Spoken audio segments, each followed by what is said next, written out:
मत्ती अध्याय 6 के पद 5 से 15 प्रार्थना के विषय पर यीशु की महत्वपूर्ण शिक्षाएं प्रस्तुत करते हैं। इन पदों को आध्यात्मिक रूप से समझने के लिए हमें उनकी गहरी मंशा और हमारे आंतरिक जीवन पर उनके प्रभाव पर ध्यान देना होगा।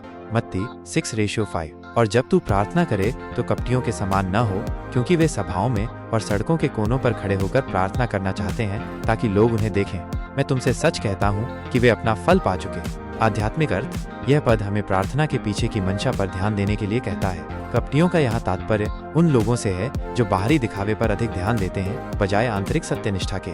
उनकी प्रार्थना का उद्देश्य परमेश्वर से जुड़ना नहीं, बल्कि दूसरों से धार्मिक और सम्मानित दिखना है। आध्यात्मिक रूप से यह हमें अपनी प्रार्थनाओं की जांच करने के लिए प्रेरित करता है। क्या हम वास्तव में परमेश्वर से बात कर रहे हैं या हम दूसरों को प्रभावित करने की कोशिश कर रहे हैं? क्या हमारी प्रार्थनाएं अहंकार और आत्म प्रशंसा से प्रेरित हैं? यदि ऐसा है तो हम केवल मनुष्यों की प्रशंसा का क्षणिक फल प्राप्त करेंगे, न कि परमेश्वर की सच्ची आशीष।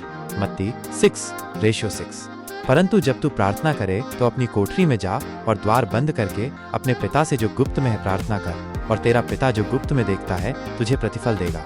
आध्यात्मिक अर्थ ये पद सच्ची प्रार्थना का स्थान और तरीका बताता है। कोठरी एक शांत निजी स्थान का प्रतीक है जहां हम बाहरी डिस्ट्रैक्शन से दूर होकर पूरी तरह से परमेश्वर पर ध्यान केंद्रित कर सकते हैं। द्वार बंद करना बाहरी दुनिया से अलगाव और अपने हृदय के भीतर गहराई से उतरने का प्रतीक है। गुप्त में प्रार्थना करना यह दर्शाता है कि हमारी प्रार्थना का उद्देश्य केवल परमेश्वर के साथ एक व्यक्तिगत संबंध स्थापित करना होना चाहिए, न कि दूसरों को दिखाना। तेरा पिता जो गुप्त में देखता है परमेश्वर की सर्वज्ञता और हमारी गुप्त भक्ति को पहचानने की उनकी क्षमता पर जोर देता है। तुझे प्रतिफल देगा यह वादा करता है कि जब हमारी प्रार्थनाएं सच्ची और गुप्त होती हैं तो परमेश्वर हमें आशीष देगा जो बाहरी प्रशंसा से कहीं अधिक मूल्यवान है।